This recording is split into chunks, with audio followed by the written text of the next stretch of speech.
هقول لكم على واحدة بسيطة قوي شفتها، صدقوني هذا حصل. الكلام ده سنة حوالي 85. الست دي بسيطة جدا وأرملة، عاشت أرملة، تزوجت حوالي 3 أشهر وجوزها تنيح، كان اسمها خالته أم رزق. الست دي كان كل حياتها الكنيسة. قبل ما اجي اصلي العشية الاقيها قاعدة ابص، صدقوني وشها منور، صدقوني وشها منور جدا، مشتاقة للسماء، وشها منور قوي قوي قوي، وفوقيها سحابة. اقول يا رب ده بخور ده ولا ايه؟ طب احنا لسه ما صلناش، امال ابص كده. طب الله، طب الدكك اللي الناحيه دي معلها السحابه، والدكك اللي الناحيه دي فوق الست ديت سحابه بخور. وبعدين رحت جنبها كده، طبطبت عليها كده، قلت لها خالته ام رزق انت جيتي من امتى؟ قالت لي ده انا جيت يا اخويا من بدري قوي عشان اقعد اتمتع بربنا، مشتاقه تقعد مع ايه؟ مع ربنا.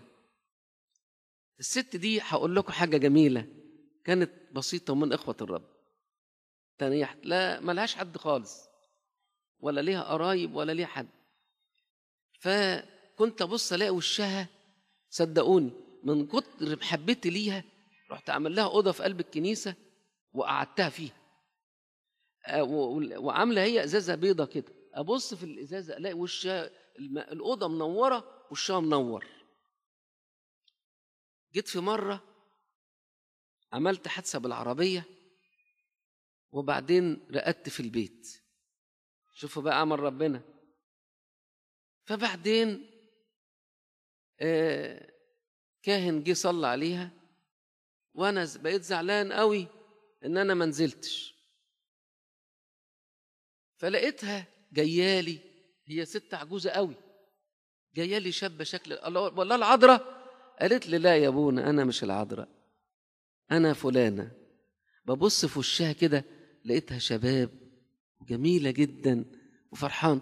قلت لها بقى كده يا خالته ام رزق انت موتي؟ طب ارجعي تاني. قالت لي ارجع؟ ده انا ما صدقت ان انا ابقى مع المسيح، ده انا كنت بحضر الكنيسه وفرحانه وحاسه امتى اطلع للمسيح. انا دلوقتي فرحانه، تقول لي ارجع تاني؟ ده انا فرحانه مع المسيح قوي. قلت لها اكون مقصر معاك؟